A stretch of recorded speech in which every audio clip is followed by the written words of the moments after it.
que pueda pasar en Oriente Medio. Ignacio Baqueano, Country Manager en Iberia del Everest Sales. ¿Qué tal? Muy buenos días. Hola Rubén, muy buenos días. El mercado americano que ha marcado máximos esta semana, que ayer, como contábamos ahora, rompía esa racha alcista. Hoy toca recogida de beneficios. Y la pregunta que se está haciendo todo el mundo, después de lo que hemos visto, sobre todo en el SP 500 y en el Nasdaq estos últimos días, ayer el SP, aunque cerraba en rojo, llegó a marcar un nuevo récord, un nuevo máximo intradía. Lo que se pregunta la gente, Ignacio, ¿dónde está el límite? ¿Por qué sube la bolsa, a pesar de que estamos en guerra? ¿Y hasta dónde va a subir? Sí, el mercado está anticipando ese fin del conflicto y volvemos esos índices a esos récords, ¿no? Como decís, el miércoles el S&P cerraba en máximo histórico y realmente ha sido espectacular porque desde el 30 de marzo, donde el S&P caía en el año un 9%, hoy, a día de hoy, está subiendo un 7,5% y como bien dices, como que el conflicto va quedando atrás y la gente está anticipando que se solucione, pero yo creo que todavía van a quedar muchas incertidumbres, sobre todo precio de petróleo, que va a tardar mucho en relajarse y por tanto como que hay tal euforia en mercado que es absolutamente, digamos, como preocupante, ¿no? Tanta euforia que recuerda tanto al año 2000 con las subidas tan fuertes y luego la burbuja tecnológica como estalló, pero estamos en esa ola y como difícil bajarse de la misma. Hoy toca mirar a los datos, toca mirar a ese informe de empleo del mes de abril en Estados Unidos. ¿Qué se puede esperar y cómo lo puede recibir el mercado? Bueno, el mercado está esperando 60.000 nuevas nóminas no agrícolas. Venimos de un dato muy fuerte el mes anterior de 178.000. Yo creo que es posible que se bata esas expectativas y realmente con un mercado laboral más o menos en como estamos, pues tampoco es que anime a la Fed a, digamos, bajar tipos, ¿no? Con lo tanto, con los datos de inflación que estamos viendo y esos precios de energía, yo creo que el dato de desempleo a lo mejor hace caer un poco al mercado. Hablabas de la Reserva Federal, decías antes que el petróleo todavía va a tardar tiempo en recuperarse. Eso es más presión para los precios, más presión para la inflación, más presión para la Reserva Federal. Aquí en Europa cada vez hay más voces, y lo hemos escuchado esta semana, a favor de, o dejando claro que va a haber que subir los tipos de interés ya en junio. En Estados Unidos, ¿qué va a pasar? ¿Qué va a hacer la Reserva Federal? Pues fíjate que la elección de Kevin Walsh por parte de Trump era para esa bajada de tipos agresiva que no estaba viendo en Powell y cada vez el mercado está viendo que no van a poder bajar los tipos. Con la inflación que tendremos datos la semana que viene, el dato anterior 3,3% en la interanual, que se espera que a lo mejor subamos a 3,7, 3,8%, va a ser muy difícil bajar los tipos. Los bancos centrales están todos un poco como en cautela o en pausa para, digamos, esperar a cómo se soluciona el conflicto, pero según se vaya viendo que los precios de la energía no bajan, puesto que el petróleo estamos diciendo que el conflicto se puede solucionar, pero seguimos a $100 el Brent en mercado y va a ser muy difícil que bajen esos precios y por tanto que baje la inflación. Entonces, ¿cuánto va a tardar Trump en enfadarse con Kevin Wars? Pues no lo sé, la verdad es que va a ser curioso verlo, porque también la FED está muy dividida y yo creo que le va a costar mucho tener esa política de poder bajar tipos. Por tanto, a lo mejor empieza a hacer comentarios en breve por esa bajada agresiva. Ayer creo que era Daily, lo leía a última hora de ayer, la que decía que no pasa nada, no es importante la división. Lo que importa es el resultado final, y el resultado final es que no movimos los tipos de interés, decía. Hay un poco lío ahí a nivel interno, la Reserva Federal ahora mismo, ¿no?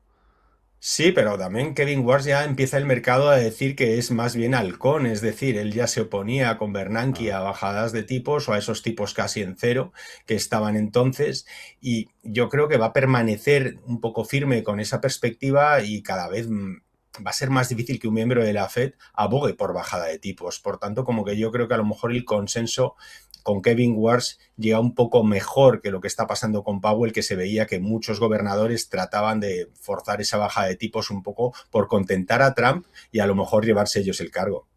Va a ser interesante el aterrizaje de Kevin Wars en la Fed. Resultados empresariales, cambio de tercio, Ignacio. Tenemos de las últimas horas CoreWave, Coinbase, Monster, Airbnb. ¿Con qué te quedas? Bueno, Cold Wave a la baja, 10% abajo, también Coinbase 5% abajo, un poco por bajada fuerte en volúmenes de trading de criptos en este trimestre. Los resultados de Monster que decías, pues yo creo que espectaculares, ahí subía un 6% del valor, lo está haciendo muy bien, y Airbnb tenía ligeras caídas del 1%. Sobre todo me quedo con resultados lo que está pasando en semiconductores, que también por ponerlo en perspectiva, ¿no? Desde el 30 de marzo el índice de semiconductores ha subido un 50%. Desde el 30 de marzo Intel ha multiplicado casi por 3, es decir, por eso decía esa exuberancia o esta locura de lo que está ocurriendo, lo que veo es un poco como que se está expandiendo todo el trade de la IA, de lo que estaba pasando en Nvidia, a otros productores de semiconductores, que sí lo veo lógico, ¿no? Porque son los que están recibiendo, digamos, todo el CAPEX, toda la inversión de las grandes compañías de tecnología, y por lo menos si estamos viendo esa subida en beneficios que pueda en cierta forma sostener subidas, pero multiplicar por 3 en prácticamente mes y medio creo que no puede ser muy sano. Ha sido una locura, ya que menciona la tecnología, los semiconductores, lo que hemos visto esta semana en algunas compañías, Ignacio, como Supermicro, como AMD, como Intel, como SoftBank o Samsung en Asia, en Japón y en Corea del Sur. ¿No da un poco de vértigo? No, totalmente.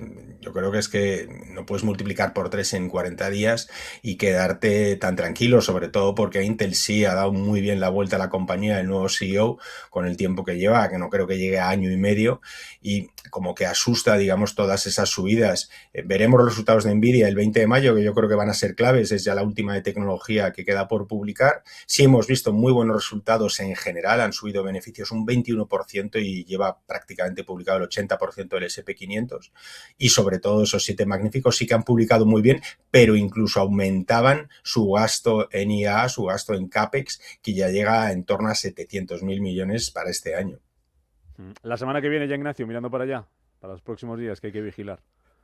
Sí, yo creo que son varias cosas. Yo creo que ese cambio en la Fed, que será el 15 de mayo, probablemente Powell se quede como gobernador hasta que finalice la investigación por parte del gobierno americano por esa sede de la Fed, esas reformas que hicieron, pero sí miraría al IPC, que yo creo que va a ser un dato clave, en resultados empresariales ya más ligero. Y también el viaje de Trump la semana que viene, 14-15, será importante en China de cómo vayan esas negociaciones. ¿Qué esperas de ese viaje, Ignacio? Termino por ahí, porque contábamos antes, están publicando algunos medios estadounidenses que va a ir muy bien rodeado. Se va a llevar a los CEOs de Nvidia, de Apple, Citigroup, Exxon, Boeing. Importante la relación de Boeing con China, tras los últimos pedidos que han llegado desde allí. ¿Qué esperas de ese encuentro? Pues yo casi que espero un tono como triunfante positivo de Trump. Le veremos tuiteando lo bien que se lleva con Xi Jinping y sus buenas relaciones. Se lleva a todos esos CEOs para tratar de acercar o vender más esas compañías en China.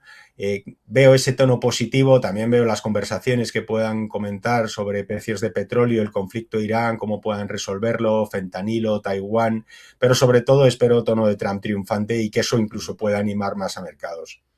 Cada vez que ha salido de casa no le ha ido mal, ¿eh? Hace meses cuando hizo esa gira antes de empezar todo lo Irán por Oriente Próximo, por el Golfo, hizo caja, ¿eh? Fue bien rodeado, pero se trajo un buen puñado de dinero, ¿eh?